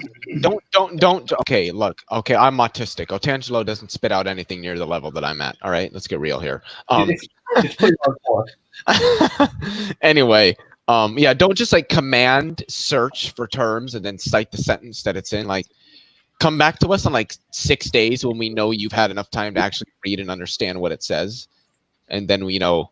Like yesterday when he said he read a paper in 5 minutes. I'm sure he has. I'm sure that's not an exaggeration. Based. Fucking poggers, man. I know. Leo Santa is here. I don't know if you knew that, but oh, be good. Oh. Santa, can I tell you what I want for Christmas? No. Yes. I want Amelia Clark to be happy. And Athena wants. Okay. Don't just okay me. Make it motherfucking happen, Mr. Magic Man. Or you ain't getting no cookies. Because you know I put the good stuff in the cookie, Santa.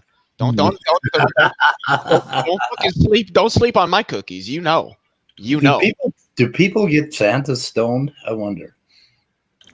Why does Latanza I've been muted for a very long time again. I literally read a whole ass snippet from an article that talks about the problem of homochirality. Beautiful. Did you go beyond the title of the paper? Yeah, I did. It's actually kind of curious because they explain experiments that are done. If you could lace Santa with any drug, what would you lace him with? LSD. I just want to see Yeah. like really fucking 1,300 hard. mics of acid. Honestly, I get really drunk and watch them slip and fall off of roofs constantly. Oh, that would be good. Yeah, but then you get scenarios like the Santa Claus. Santa, I made you mushroom stew. You'd find him in the morning saying, "Wow, chimney, wow." You just never leave your house. You'd just be looking at a nativity scene. Just yeah. Follow the yellow brick road. Voila. Well, I was thinking of Follow the yellow brick. Follow the yellow the creationists. Do they even understand how old the cliffs of Dover are? I know. I don't know. How They do don't they understand explain anything that? about time. Like they just don't. Or those Didn't- are chalk, right? Yeah, it's Microorganisms. diatoms. Because- And did they think the sea was like thick, like because stew? of wonderful things he does. Diatoms.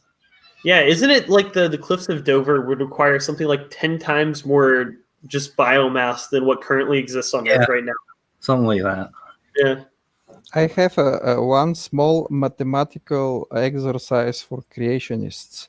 So first take the map of planet Earth and look how the continents are like a puzzle. So basically you see Africa, and the other side is South America, North America. See how they fit each other. So you can puzzle it, put together. So this is due, of course, to the continental drift. But now the calculation they made to have to do it, first check the distance between from coast to coast. And after that, having in mind that the distance is getting, so let me say, from West Africa to the east coast of America. So calculate this, take this distance, and they split it apart to about 2 inches per year. So, Otangelo, have you read more than the first sentence of the paper? Because it'll go on to explain to you that if you expose it to a racemic mixture and you undergo this drying and freezing process, Don't use big And then- words, people. So, Demeter, did you figure out how fast they would have to split apart to do it in like 1 year? Was it, or was it 40 days? So it is already calculated. It's observed actually by satellite that you have approximately 2 inches. Yeah, so but the America from Africa became distant every year to about 2 inches. So how fast would it have to go to do that in 1 year? So, and you have a distance. I have no idea how many miles is this distance. So it's a homework for creationists. So they have to calculate how many years are necessary to split apart. So. Why does Otangelo keep asking me to explain the homochirality problem when I pretty much already have? Why does Otangelo keep asking stupid questions that the article I posted already answers? Who the fuck knows? Homochirality is not really anything different than chirality in particle physics. It just states that there's a handedness to either RNA or DNA. It's either left-handed or it's right-handed, which I believe refers to the way in which it spirals. Yeah, basically. Like when I see the word chirality, and it's like, okay, but I know what that is. I see the word homo. It's like, okay, I know what that Greek suffix means. What? Okay, Otangelo. He said, explain it in your own words, but I literally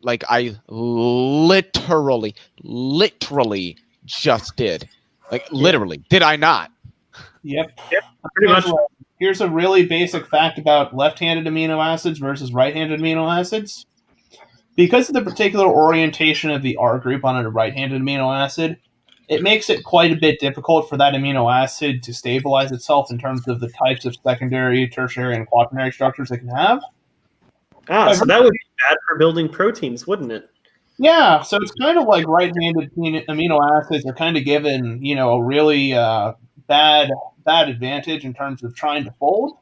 So it's almost like left-handed amino acids, by virtue of their ability to fold and minimize their internal structure, would actually last longer than the right-handed amino acids. And the proteins that are made of right-handed amino acids are going to degrade. So kind of like selection. So what you're saying is selection can cause more stable protein structures, and that'll automatically filter out the different handedness of amino acids. Why is he asking Leo? And Otangelo, by the way, why does it say, if you're asking Leo, why does it say at immutable? What did the selection of left-handed amino acids and why at all should there be a selection process at all? Here's the thing. It's something called chemistry and something called physics. There's this idea of, the second law, and also the idea that molecules tend towards a state that's stable. He's saying I had no clue. Okay, I want to start with speed, go to good old Santa Claus, and then Demeter, Immutable, Walker, and Midnight. Did I explain in my own words, even if it was a little bit simplistic, what homochirality is? Yeah, you did. Yeah. Yes. Otangelo didn't accept it, but you did. Okay. I'll be honest, I walked away. Okay, so- people who know more than me are saying that I explained it. I actually didn't know if what I was saying was 100% correct. But they're saying, yeah, it's pretty good. So Also, for the homochirality, you can imagine another process. And when I'm saying imagine, that's not fantasy. So when in the science, when we say imagine, meaning you're thinking in a process which are already explainable. They have a physical chemical laws. So when I say imagine, I mean imagine in scientific way. So you can imagine a process of stabilization where a specific, let me say, for some reason, some early steps of metabolism works only if you have left amino acid. So that will be a huge process of selection. At some point, Otangelo is saying you didn't explain the problem. You didn't ask me what the problem of homochirality was. You asked me to, in my own words, define homochirality. Now you're moving the goalposts. It's kind of like Otangelo. If you ask bad questions, you get bad answers. That's The almost problem like of homochirality. Finish. So, Demeter, the Or continents speak, would have take to it move away. apart at about half a mile an hour. Holy shit. So, Yeah. like in 2 hours, they'd go 1 mile. And like I think Rahrrr once famously said that if India hadn't crashed into the European plate at a high speed, like really high speed, then it could never have pushed up the Himalayan mountains because you had to be going really fast in order to push the mountains up. Mhm. That's Yeah. what I think. You can imagine that India is not just whatever you see as India. You have a huge crust underneath. So it's Well, they think it, like I think Rahrrr said it slammed into it at like 60 miles an hour, and that's why the Himalayan mountains. I gotta find that video. It's fucking. It's from about a year ago, but it was just yeah. hilarious. Oh, I that's think funny. people can Oh, infer here we go. You can see India. What's that? Yeah. No, So, he's not lying. Look at the question you actually asked him. Let's highlight it. Let's go up. Let's go up. which is what the problem of homochirality is.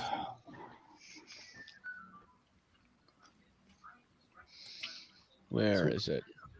Right there. Where is it? That wasn't originally what he asked. I'm trying to find. Oh, he's trying to trip you up, Leo. It's just it's meaningless.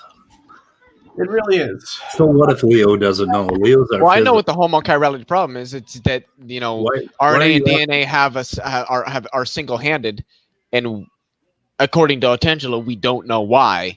Except Why that is we he kind of asking you, have Leo? pretty good ideas about why. So why Yeah, is he yeah. asking you? Why is he not asking Demeter and Immutable or me? Why is he asking you? I really don't know. I don't know either. I mean, it's not like if Leo gives him an answer that Otangelo will actually read jack shit, but you know. It's a gotcha. Yeah, a gotcha. okay, guys, I gotta step out. Okay, Demeter, thanks for stopping in. I'm going to be stepping out myself soon. But Pussy.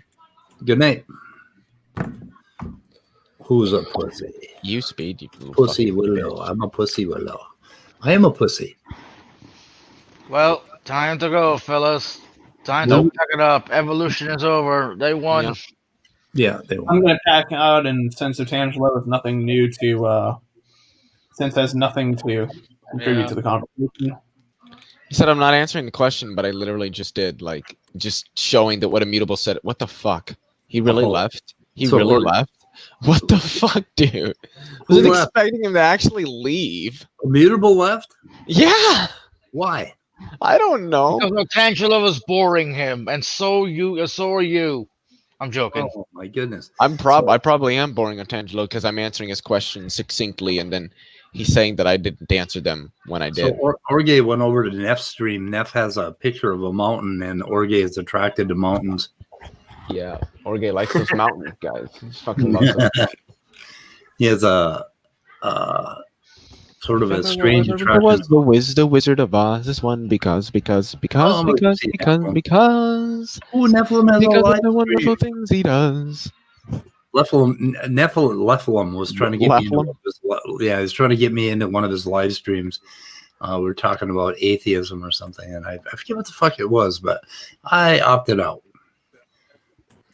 He was saying some stupid shit about atheists. I don't know what it was exactly, but he's got a stream going on. I might join later. I'm not going to join right now, though.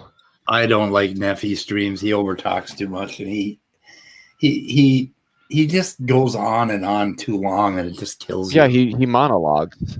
Yeah, he monologues. He monologues. That really is difficult. The answer is It's easy if you know. It's easy. Yeah, if you don't- isn't that kind of what I said, Otangelo? That RNAs and DNAs and things like that have a handedness and not another handedness, and we don't know why. Well, according to him, at least, we don't know why they only have one particular handedness.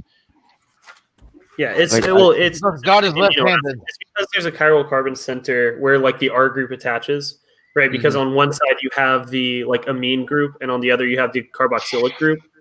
And so like it's, the chirality of it depends on like which direction, like if the R group is pointing inward or outward, basically.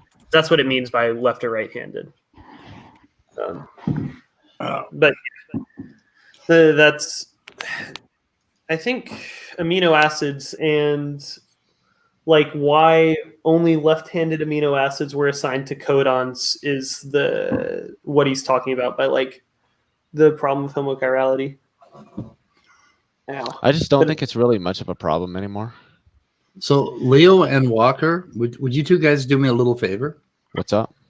Start a live stream on both your channels and beg for 2 subscribers for me so I can get to 200. I'll talk about can't it. do that. Offer them money. Offer money. I can How do much? that. I can do that when I do my response to one of Inspiring Philosophy's videos, probably coming up this week. You gotta get those 2 subscribers. Your life is not complete. Did you hit 30 or like did you hit 200 and then drop back down, or have you just been waiting? I haven't hit 200 yet. I've been at 188. I'm at 201. 2 days. Oh, really? I'm at like 330, Leo. Oh, Big full energy. Today we have learned. I don't know who he's talking about. Learn something. Maybe Otangelo learned something, but probably not because he never listens. Second law of thermodynamics proves genetic entropy, Leo. Prove me wrong. I never said the problem has been solved. I said we've got viable explanations for the problem, but I didn't say any one of them is 100% correct. See, this is what I mean. They don't listen to what you say. They pick out what they want to hear to spin whatever narrative they want to spin, and then they run with it. It's so dishonest. It's so fucking dishonest. It's like memorized sound bites and stuff. Like it is. That's all it is. Like I doubt you could give him 2 enantiomers and he could assign one as R and S. Like, or he could assign one as R and one as S. Like if you gave him an antinomeric pair, like you couldn't do it. And he just remembers, left-handed amino acids. And then he just says, "You're projecting." Show me how the chiral center changes the handedness of the amino acid. Like how would you name it? Why is it called left-handed versus right-handed? You know? What particularly am I projecting, Otangelo? You're projecting an air of confidence that he can't match. That he can't. What? That he can't match. Yes, you're projecting an air of confidence and charisma, Leo. You're glowing right now. Like, oh my God, you're cute. I really want to ask him a question. Oh, I'm cute. Well, thanks, man. Ask him to draw a Newman projection. No. Well, I really want to ask him a question related to something he said to me numerous times, but I already know he doesn't know the answer. The question is, why does he stink? No, the question is, he states that like quarks have to be fine-tuned to make atoms, but I was going to ask him what a gluon flux tube is. I mean, even I don't know that yet. I know what a gluon is, though. I just don't know what a gluon flux tube is. Oh, you have one more word ahead of me. I do not know what a gluon is. The gluons are the gauge bosons for strong interactions. They are to strong interactions what photons are to electromagnetic. You just hit 200 speed. Those little fuckers are mean. What's that? Just hit 200. I did? Yeah. Gluons are. Wait, hold up. Is Doubting Thomas subscribed to my channel? Because if he's not, then he needs to stop being a bitch and subscribe. Yeah, I also. Why don't you invite Doubting Thomas on here? Unless you're disconnecting. I don't know. Actually, I can't. I wait. can do that. Correct me if I'm wrong. I have no knowledge of physics or like quantum shit. Higgs boson is a field, not a particle, right? Well, the Higgs Higgs boson is the particle of that field. Well, fine. Fuck you. I wanted to explain it myself, but all right. I'm sorry. It's also not what Leo was referring to. I'm kind of confused about that. I have 200 subs. How'd that happen? Some stock puppets. Yes. Yes. The Higgs mechanism is generally what it's referred to as in terms of the mechanism that grants elementary particles their mass. Okay. Yes. It was proposed as a solution to quantum flavor dynamics because electrodynamics and chromodynamics, which define electromagnetism and strong interactions, had their gauge bosons massless. But for flavor dynamics, which described Jesus, why am I trying to make weak interactions independently from electroweak theory had their gauge bosons massive. The only way that could work is if they were coupling to a separate field that was granting them mass. And I believe it was in 1964 that Peter Higgs, who okay. Yeah. Oddly enough, they called it was called the goddamn particle, but the news is like, oh, the God particle. I really gotta finish reading that book, Higgs, which I started reading a while ago. Really interesting book. I got so much reading to do once I move There you out. go. Brout, Englert, and Higgs. It was Robert Brout, Francois. I'm pronouncing that wrong. Robert Brout, Francois Englert, and Peter Higgs. And it's often referred to as the Englert-Higgs or the Brout-Englert-Higgs or the Englert-Brout-Higgs mechanism.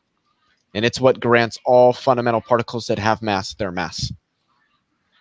Ah, yes. Yeah, so without that, there wouldn't be any biology. So this argument never would have happened because we wouldn't be here. Exactly. Wait, so what is the point of this comment? I have no idea. Something Which about comment? our sun being Yeah, I don't know. It makes no sense to me. The sun has protons in it, but the sun is not a proton. The God particle, as is known, if our sun is a proton, our moon is a neutron, like- our world is an electron, you're living inside an atom. Wait, what? No, that makes no sense. That literally makes no sense. No, but it's a nice thought. Not really. I used to think that- How does this even work?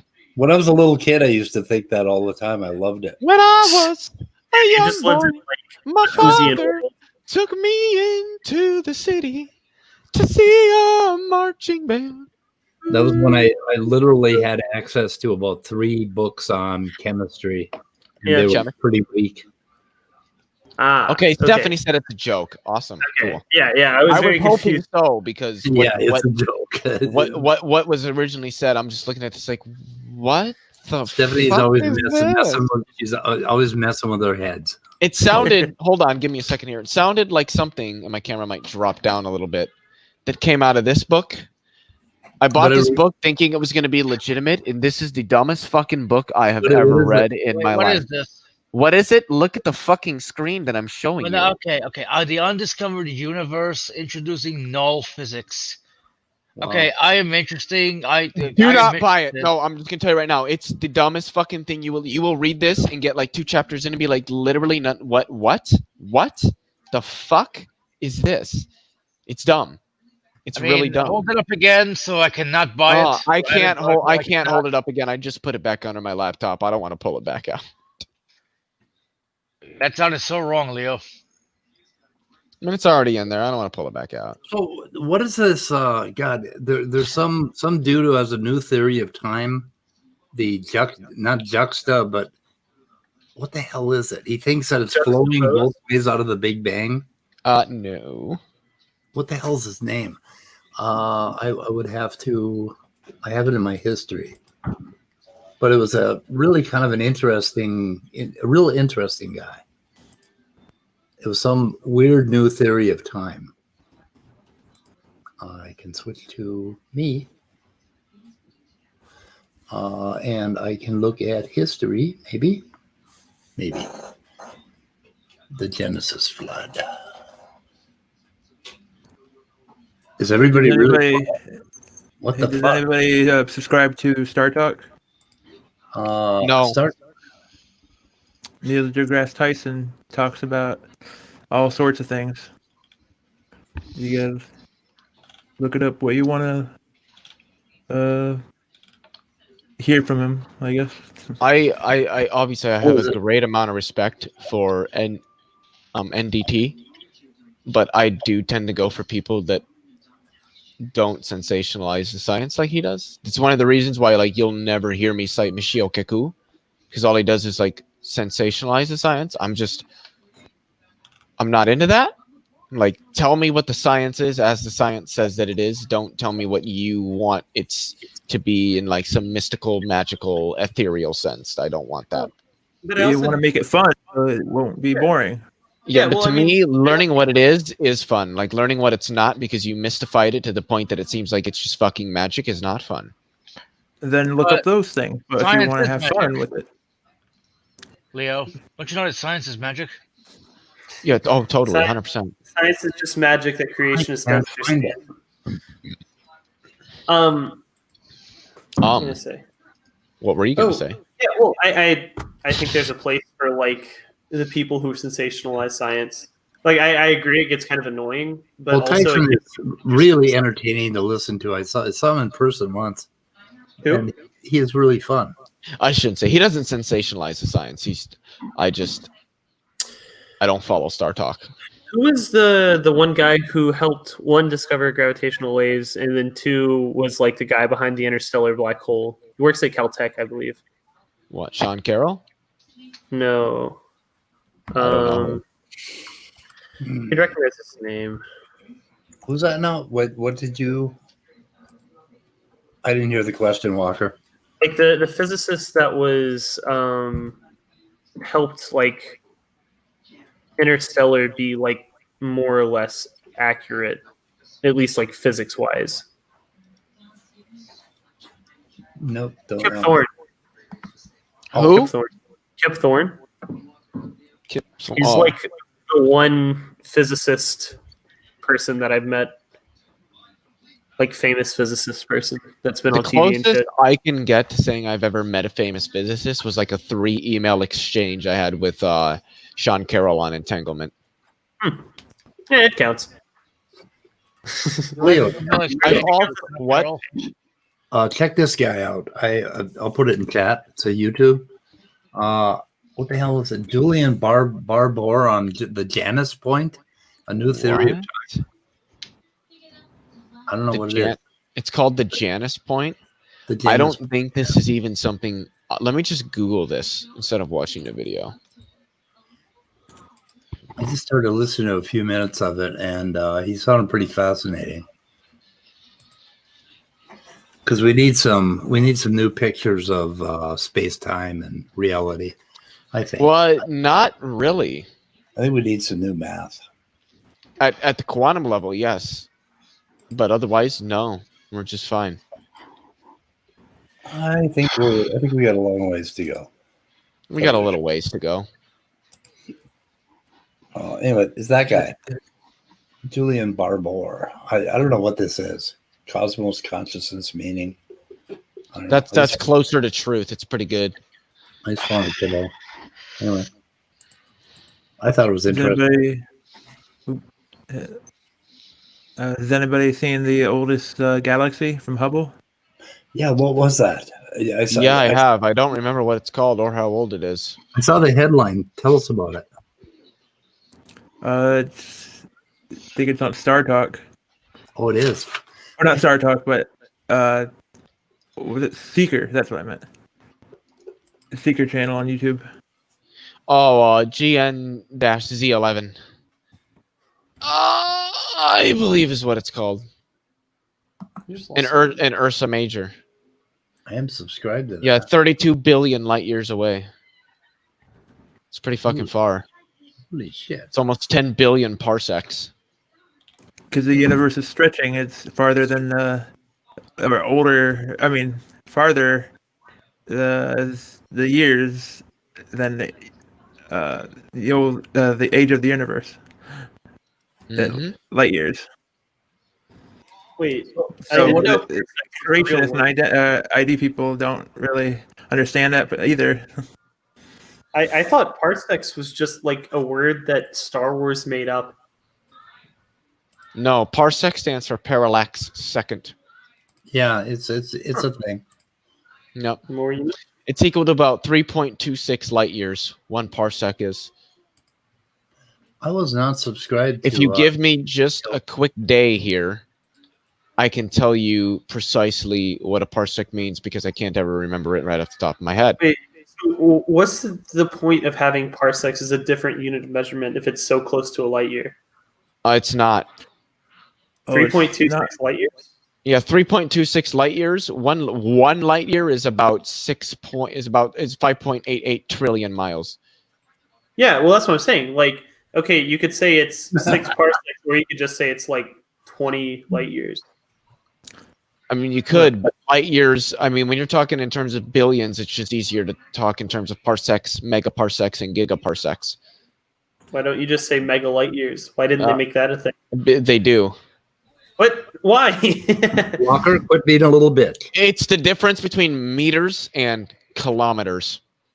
Yeah, well, no, I get that, but like to me, it seems like the distinction between light years and parsecs would be like feet and meters. Like, why can't they just have like one system of measurement? It seems like they do. We just use different.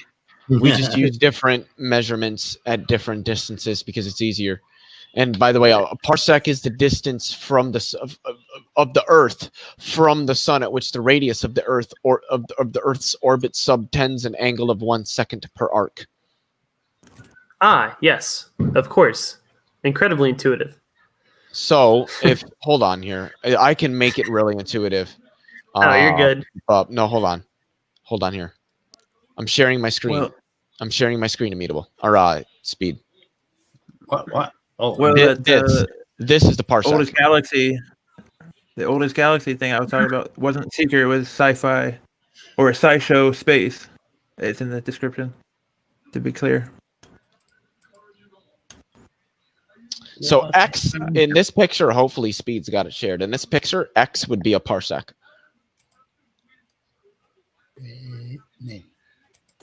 What? Are you sharing my fucking screen, dude? I think so. I'm looking at something. Yeah, I am. Yeah. Okay, yeah, that's the parsec. The What can distance you here, not see? the distance here, X, is a parsec. I don't know if you guys can see my cursor. Okay. Ah, so that does make sense. Yes. The parsec is the distance from the Sun at which the radius of the Earth subtends an angle of 1 second per arc. Mm-hmm. Trigonometry is essentially what what it is. And so it's the parallax second or parsec. And that's where we get the name. Oh. And Just like family degrees. 1/3600th of a degree. That's just like Family Guy says. And that's where we get the name. Yeah. What a crock. And that's where we get the name. Anyway. You know something? The Expanse came out. I think I'm going to go watch The Expanse. What the fuck is that? The Expanse? You don't know what it is? Nope. Sounds familiar. I have no idea. Oh my god! It's one of the best sci-fi shows on TV. And you don't know what it is? It's on Prime. I don't have Prime. Buddy. I have none of these streaming services. Nope, not one. How do you get food and stuff and tobacco and drugs and alcohol? Not from fucking streaming services. You don't have Prime. I hit up my guy or gal or person. You know, who knows how they identify. Light year is a math term. Well, kind of. Well, it's kind of is, but it isn't. Like it's an actual thing that exists. Well, yeah, I mean, like, essentially all definitions are just human constructs. Like, well, yeah, 100%, yeah. Like, we just sort of decided, yes, this is what one light year is. Yes, this is what we're going to make it. That the amount it takes light to travel in what we consider on Earth one revolution around our sun. The amount of time it takes light to travel at its defined speed in that period of time is a light year. Yep. Yeah. 100% arbitrary. You are 100% correct. But, like, it's still, a legitimate thing. Like, that's just how long it takes light to go that far. Yeah. Yeah. By the way, Icarus, are you going to be at Cheshire's channel when they have the Philosophy of Math Part 3? I didn't see the first one, but I did watch most of the second one. That was fucking fun. I could listen to Landon Kurtnall, if you guys know who that is. I could listen to him for hours upon hours upon hours. That guy is literally one of the smartest fucking people I have ever had the privilege of meeting in my fucking life. I will have to. Cheshire Vic. Yes. I don't think I If you don't like Steve McRae, you're not going to like Cheshire because they're good friends. But nobody likes Steve McRae, so I mean, they're actually twins, aren't they? Brother and sister. No, they're not. I thought She they lives were. in Canada. He lives in like California, I think. Yeah, they channel each other. They're. Mhm. I mean, I don't know what their specific relation is. I had one They're just conversation. friends. They're literally just friends. I was in a call with Chesh once. She was cool. I've never been in a call with Steve or interacted with him in any way. I'm one of his Patreons. I have talked to him. I think all of that drama is just. I don't know the history behind it. I feel like it's I overblown. do, but I just try to stay out of it. Yeah. You got one side that thinks one side is 100% pure, and then the other side is 100% pure. And I'm like, I mean, no, one side did kind of fuck over the other side, but there's some shitty behavior on both sides. But at the same time, one side definitely is worse than the other. Yeah. Well, I think Steve was on the higher ground there. As it comes to the NSS, he was. I mean, he just was. Yeah. Wait. So pretty much all of my knowledge about Steve comes from Dapper. Which the best I know, way I can put it is Dapper is on Steve's side. Yeah. I would honestly argue most people are. It's just the other side is a little bit more vocal about their opposition to Steve than Steve and his side is about their opposition to the people that oppose them, because they just don't give a shit. They just don't. Who's the other guy again? Kyle Curtis, and there's some people. There's some people on the other side that I admire, but and I'm not going to name names, but they don't like Steve, and I'm like, hey, that's all good. Any problems you have with Steve, don't take it up with me. Take it up with Steve. Shit, I'm not Steve. That's an example. Okay, Kyle tried to pull a marketing. What happened was there was a 50-50 split on the non sequitur show between I Kyle know the Curtis history. and Steve. I know the history. And what Kyle did is he literally stole the channel. I don't know if you guys know who Booleanator is. Was sort of the producer. He just stole the channel and changed passwords for everything. Yeah, but the thing is, did not tell Steve or Boole.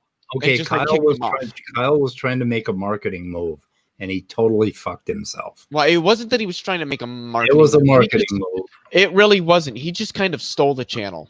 Yeah, but he stole it for a reason. He did not like the direction that it was going. Right, he stole it for a reason because he wanted to do a certain but thing. That still does for a reason. Seems like they're trying to excuse him doing it when that's he had 30,000 subs, and he thought he was going to take it in a different direction, and the whole thing just fell on him. I mean, well, no, it's that Steve sued him. Well, he literally stole money. He stole like $30,000 from Steve in this process. But he lost like 3,000 subs in a day. Who, Steve? Yeah, no, maybe I don't know. When I first started following Steve, he had 12K subscribers. He's at 17K now. I was giving those guys $100 a month for a while, and I just chopped them. As soon as that shit happened, I just chopped them down. That was the end of it. Yeah, no, like Icarus said, Kyle kept all the money, stole the channel, and when confronted, Kyle said, "Sue me." So Steve did. That's literally it. Yeah, that's pretty good. And the thing is, Kyle hasn't won literally any of the court advances. They've all been on Steve's side. When people talk about how Steve is doing this and doing that, and it's not just for literally, the court does not agree with you. The court has sided with Steve every single step of the way. He reminds me of Steve Jobs a little bit. I mean, from what I've seen from the thing, I don't know anybody who's siding with Kyle with the whole non-secular stuff. Unirock, Nate Brody, and I like Nate Brody. I don't think he's a bad guy, but I think he's wrong in his. Wait, isn't he a lawyer? Here. Yes. Huh. But I just know that's other people who just don't like Steve for personal shit. Yeah, that's what it is. They don't like him because he consistently holds atheists to their feet to the fire on what the definition of atheism is, and so they just use it as a reason to hate him. They also claim that he's says that Earl David Warden is a good guy, and he said that Earl David Warden, that one, the pedophile, rapist, whatever, he said he was an honorable man, but he said that specifically in regards to something that Earl did completely unrelated to any of his charges, and I believe specified clarified that he wasn't talking about like him as a whole. He was talking about this one particular thing that he did. For that one particular thing, the guy is honorable. You know, you got to give credit where credit's due. And everybody took that as, well, Steve's a rapist and Steve's a rape apologist and all this. And he had David Silverman on his channel, and this was like right around the time that David Silverman like fell out of the atheist community. And then Steve since then numerous times has rebuked David Silverman, but people just want to drag it out and claim that it's this big thing that it's not. It's just there's a lot of drama in it. What happened with David Silverman? I honestly do not keep up with like all David Silverman got in some trouble for sexual harassment, I believe. Okay. And I think what Steve did was like give David an outlet to kind of just like talk about his side of the story without endorsing or not endorsing it, just kind of trying to be that neutral platform. Like, here, I'll let you come on, give your side of the story. That'll be that. And people took it as, you know, Steve's endorsing what David did. Steve's been told, or it's been said that Steve like sexually harassed Katie Joy Paulson from Without a Crystal Ball, despite the fact that she lies about literally fucking everything. There isn't any evidence that he actually sexually harassed her. People are saying that, well, she had a restraining order against him. She didn't. She had a petition for restraining order that never got actually granted to a restraining order, and then it turned into a God, what are they called? A non-disclosure agreement between Steve and Katie, so they can't talk about certain things until like February of this coming year. Or Wait a minute, jail time for Kyle? Are you kidding? What? Jail time for Kyle? No, he's not just going to go to jail. He's probably going to go to prison. He has demonstrably, like the courts have already said it, he's forged documents. He's forged documents in this case. Yes. Wow, he really fucked it. What the hell is the guy doing? Why is he doing this? Who the fuck knows? Just being an idiot. Yeah, being a naughty boy. Naughty boy. It's almost like he loaded bricks onto non sequitur and just sunk it into the ocean. You know, pretty much what he did. Just disappeared. I mean, it is. It really is. I gotta go to sleep, guys. No, I gotta go watch Expanse. I can't go to sleep. No, I'm going to sleep. I'm pretty tired. I'm gonna go watch The Expanse. So I think we're gonna end this live. Bunch of Casculeros. Everybody, Say goodbye. I only ask. Everybody unsub from Leo's channel, please. Yeah, don't do that. Pray for Emilia Clarke. Pray for her health. Pray for her beauty, which she will never fucking lose. So you don't really need to pray for that. Is she like unwell right now? No, I just want her to continue. Oh man, if you could see her in 40 years, Leo. I'm thinking maybe 10. Yeah. Anyway, okay, guys, we're gonna end the live broadcast. See you all out there, Stephanie, Icarus, all the people watching. We got 8 people watching. I don't know who the hell they are, but goodbye all. So we're ending.